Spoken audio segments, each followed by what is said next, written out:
Top quality और consistent performance के लिए सिर्फ सिल्वर पंप नाम याद रखना।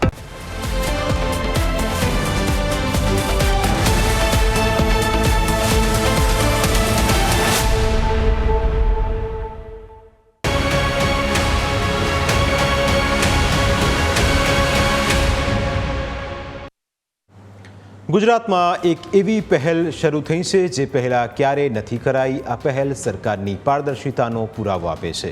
આ પહેલ સરકારની નીતિ પર સવાલ ઉઠાવનારના બદલે એક સકારાત્મક દૃષ્ટિકોણ આપે છે। આ પહેલ લોકોને તેમની સુરક્ષાનો ભરોસો આપે છે। આ પહેલ એ વાતની ખાતરી આપે છે કે તમારી સાથે પોલીસ કોઈપણ પ્રકારની ગેરવર્તણૂક કરે, હપ્તા ઉઘરાવે અને ખોટી હેરાનગતિ કરે તો તમે રાજ્યના ગૃહ વિભાગને સીધી જાણ કરી શકો છો અને તેના આધારે એ ચોક્કસ છે કે આગામી સમયમાં જે બદલીઓ થશે તે પ્રજાની પરેશાની દૂર કરનારી હશે।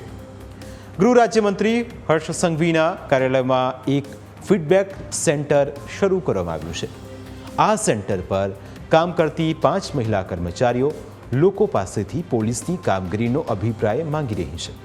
મહિલા કર્મચારીઓ જુદા જુદા સવાલો પૂછીને પીઆઈ અને ડીવાયએસપીની કામગીરીનો અભિપ્રાય લઈ રહી છે। આ અભિપ્રાય અરજદારો, ફળ વેચતા લોકો, પાથરણાવાળા પાસેથી લેવામાં આવી રહ્યા છે અને આ અભિપ્રાયોના આધારે જ આગામી સમયમાં પોલીસ અધિકારીઓની ભરતી અને બદલી કરવામાં આવશે। અત્યાર સુધી 3400 કોલ કરીને લોકોના અભિપ્રાય લેવામાં આવ્યા છે। જ્યારે ફીડબેક માટે કોલ કરવામાં આવે ત્યારે કયા પ્રકારના સવાલો કરવામાં આવે છે તેની માહિતી ન્યૂઝ કેપિટલની ટીમે ફીડબેક સેન્ટરની મુલાકાતથી મેળવી।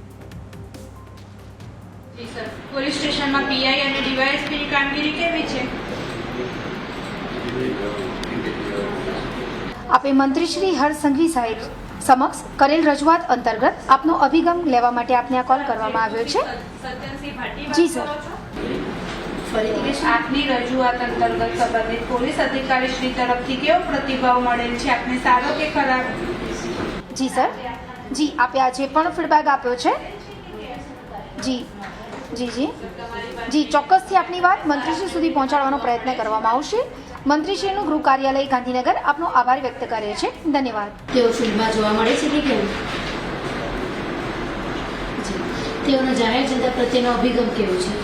સર, આપે જે રજૂઆત કરી હતી કે ગેરકાયદેસર અવરોધ તથા વિશ્વાસઘાત બાબત બુદ્ધિજીવી વર્ગથી લઈને સામાન્ય લોકોના પણ અભિપ્રાય લેવામાં આવી રહ્યા છે। પોલીસ અધિકારી અને કર્મચારીઓનો લોકો સાથેનો વ્યવહાર સારો બનાવવાનો ગૃહ વિભાગનો હેતુ છે। આ હેતુને સિદ્ધ કરવા માટે કેવી કામગીરી કરવામાં આવી રહી છે તે જાણવા માટે ન્યૂઝ કેપિટલની ટીમ કંટ્રોલ રૂમમાં પહોંચી અને ત્યાં કેવી રીતે કામગીરી થાય છે તે જાણવાનો અમે પ્રયાસ કર્યો।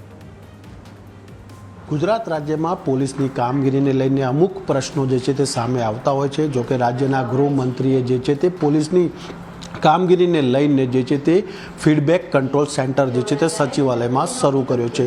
અત્યારે આપ આ દ્રશ્યોમાં જોઈ રહ્યા છો ગાંધીનગર સચિવાલય ખાતે એક કંટ્રોલ રૂમ જે શરૂ કરવામાં આવ્યું છે। કંટ્રોલ રૂમની અંદર 5 જેટલી મહિલા કર્મચારીઓ કામ કરે છે। તમામ મહિલા કર્મચારીઓ જે છે તે અલગ અલગ લોકોને એટલે કે અરજદારો છે, પાથરણા છે, પત્રકારો છે, તમામ લોકોને અથવા તો જે તે જિલ્લાના વોર્ડ પ્રમુખ હોય, શહેર પ્રમુખ હોય કે કોઈ પણ અજાણી વ્યક્તિ જેઓએ પોલીસ સ્ટેશનમાં અથવા તો રાજ્યના ગૃહમંત્રી સમક્ષ લેખિતમાં કે મૌખિકમાં ફરિયાદ કરી હોય તેવા અરજદારોને અહીંયા આગળથી સીધો ફોન જાય છે। ફોન કરીને પોલીસનો સાથ સહકાર કેવો મળે છે તેના વિશેની જે છે તે જાણકારી અહીંયા આગળથી લેવામાં આવી રહી છે। અત્યાર સુધીમાં લગભગ જે છે તે આ ફીડબેકના માધ્યમથી 3500 કરતાં પણ વધુ કોલ જે છે તે કરવામાં આવ્યા છે। લોકોનો જે અભિપ્રાય જે છે જાહેર જનતાનો જે અભિપ્રાય છે તે લેવાનો સતત અહીંયા આગળ પ્રયાસ કરવામાં આવી રહ્યો છે। જે ફીડબેક આવી રહ્યા છે તે ફીડબેકની જે યાદી જે છે તે યાદી અહીંયા આગળ જે છે તે તૈયાર કરવામાં આવી રહી છે જેથી આવનારા દિવસોમાં જે પીઆઈથી ડીવાયએસપી કક્ષાનું અને ડીવાયએસપી કક્ષાથી ઉપલી કક્ષાનું જે અધિકારીઓનું જે પ્રમોશન આવતું હોય છે તે પ્રમોશનની અંદર જે છે તે આ જે ફીડબેક હશે તે ખૂબ જ મહત્ત્વની ભૂમિકા ભજવશે।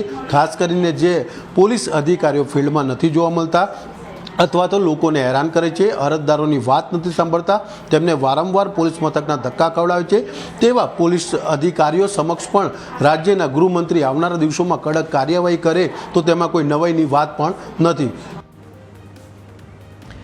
ગૃહ રાજ્યમંત્રી હર્ષ સંઘવીની આ કામગીરી ખૂબ જ સરાહનીય છે, કારણ કે ઘણી વાતો એવી હોય છે જે સરકાર સુધી પહોંચતી જ નથી.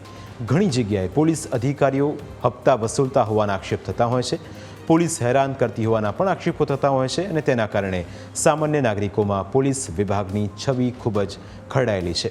આ છબીને સુધારવા માટે જ આ એક પ્રયાસ હાથ ધરાયો છે, જેનાથી એ ખ્યાલ આવશે કે કોની કામગીરી કેટલી સારી છે, અને તેના આધારે જ બઢતીના આદેશ કરાશે. એટલે કે લોકો દ્વારા ચાલતા શાસનમાં હવે ખરેખરમાં લોકોનું જ ચાલશે.